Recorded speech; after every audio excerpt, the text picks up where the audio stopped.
Good morning, America. I'm Joey Gambetta, and today on the show we have a lot to talk about today. Our topic this evening is the Third Crusade. Some of the headlines include Henry II dies, King Richard assumes leadership of English Crusader forces, and Crusaders take Acre from the heathen Muslims, and many more.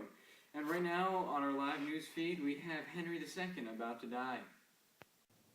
Guys, I think I'm really sick, guys. Guys. Alright, Joe, we have a live witness here with us today. Sir, what do you think of Henry II's death? I am deeply sorry that he died of a fever. I think that he was a great man and a great controller of what would become the Angevin Empire. He restored the royal administration and worked well with the church. His heritage, well, it wasn't that great. His sons constantly fought for power, but I'm a little skeptical about Richard taking over. What do you think will happen with this new control over the Crusader force? Richard practically forced his father to make him heir. Knowing this, I'm not sure I can really trust him.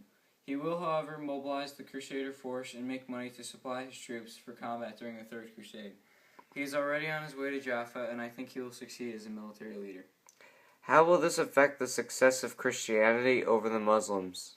If he can defeat Saladin and his forces in decisive battles, Richard and the Christians will succeed. He already shows signs of defeating Saladin at Jaffa, and if he uses these advantages he has with his superior trained military force at Arsuf, Saladin will have major losses. His trained crossbowmen will surely present their strength in battle and dominate the Muslim forces. What do you see Richard accomplishing as the main source of leadership within the Crusader force? I think that Richard will successfully defeat Saladin at Jaffa and Arsuf in 1191 and 1192, and show his superior military force. Jerusalem will most likely remain in the hands of Muslims, and a peace treaty may be finalized. Overall, I think Richard will be an able leader over the Crusader force and make a valiant effort in the fight for God and our religion. Thank you very much. Thank you, Nick. Now, live from Acre, we have an interview with a Mr. Songster talking about Crusaders taking Acre from the heathen Muslims. So, Songster, tell me, describe Acre for us. Well, Acre rests on a peninsula in the Gulf of Haifa and is heavily defended by many barriers, both natural and man-made. The east of the city is protected against the open sea, while to the west and south of the city is the coast protected by a strong deck wall. So what exactly happened at Acre? Well, the Christian siege of the Muslim-inhabited Acre all started by King Guy, who arrived with the troops on August 28, 1189. After a failed head-on assault on the walls, Guy established his camp outside the city in order to wait for reinforcements, which began to arrive by sea a couple days later. Even with the help of Philip's newly arrived French army, he still could not defeat Saladin and his army in the Battle of Acre. Therefore, with the help of Richard, who arrived on June 8, 1191, they immediately began supervising the construction of siege weapons such as the trebuchet in order to siege the city. The siege weapons continually broke big holes in the walls of the Acre, but unfortunately, every single time that happened, the Muslims would keep on sending troops to counterattack, giving the Muslims enough time to repair the walls. However, the Christians finally became victorious on July 2nd. What happened to the prisoners? Unfortunately, due to miscommunication and a lack of agreement between Richard and Saladin, Richard had 2,700 of Muslim prisoners beheaded in full view of Saladin's army as a show of force. However, Saladin then responded in kind by beheading all of the Christian prisoners he had in his possession. That is all. Thank you, Songster. Thanks, Joe. And next up, we have an interview with Big Dan discussing Richard and Saladin.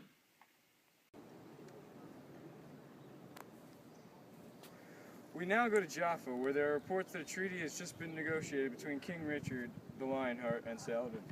These reports are true.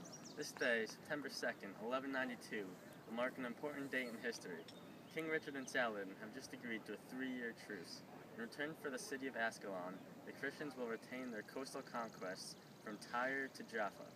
Most importantly, freedom of access is granted to the members of each faith across the other's territories. Specifically, the Christian pilgrims are now allowed to visit Jerusalem without fear of harm. Why has this treaty just been agreed upon now? Negotiations have been going on for almost 8 months. Well, Richard has recently been informed been informed that King Philip of France and his own brother John have been conspiring against him to claim his land and turn his own vassals against him. This news came shortly after his defense of Jaffa, less than a month ago, so negotiations needed to be conducted quickly. There is word spreading that Richard is not in the best health at the moment. Can you verify this? This is true. Since the fall of Acre in June, the king's health has been wretched. We have been told that the city is now dangerously ill. With the lack of resources and medical supplies here in Jaffa, returning to England will be the best thing for King Richard to do. There he can recover and rebuild his fatigued army. What effects do you think this peace treaty will have on the seemingly endless struggle between the Christians and Muslims? I think the treaty may serve to keep an extended peace between the two faiths. With the Christians allowed to journey to Jerusalem, the need for completely conquering the city seems to be lessened. The ideals of extending the church's religious power seem to be fading as the enormous losses are now seen. Also, this treaty will be able to serve as a basis for any negotiations of the future. Thank you for your time. This is Big Dan and Joe, and this concludes our segment of Crusades. Thank you, Joe. Finally, we have a Skype call with Mr. Drew O'Connor discussing more about Saladin and Jaffa. So, Drew, why was Saladin's success so short-lived?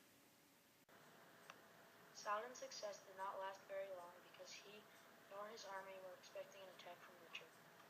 It took them by surprise and they were very disorganized. This is why Richard and his army were able to reclaim their land so easily from Saladin's short-lived triumph. Why do you say the battle was for no real reason? The battle at Jaffa was for no real reason because the end result was the same as the beginning. The only thing different was death, and perhaps there was now a rivalry between Saladin and Richard. Before the battle, Jaffa was a Christian city, and Richard and his army were protecting it. Afterwards, even though Saladin and his troops had the land for a short amount of time, it eventually went back to the Christians and Richard's, so nothing really changed after the battle, meaning that the battle accomplished nothing, and it was for no real reason, and it just caused death. What was the main cause of this battle? The main cause for this battle, as was for the main cause of all the battles in the Crusade, was for religious reasons. However, this particular battle started because Richard left the city of Jaffa open to attack. He left as him and Saladin were trying to reach a treaty, and he left to go to sail to Acre to kind of get away from it. But as he did this, he left it open to attack, and Saladin saw an opportunity to attack. So Saladin took advantage of that opportunity. He attacked the city, and he was able to claim the land until Richard brought his army back and reclaimed the land. Thank you, Drew. And next up, we have a weather report from Ollie Williams. Ollie? It's gonna rain! Thank you for your time, folks. This has been the Crusades, the Third Crusade to be exact. And good night.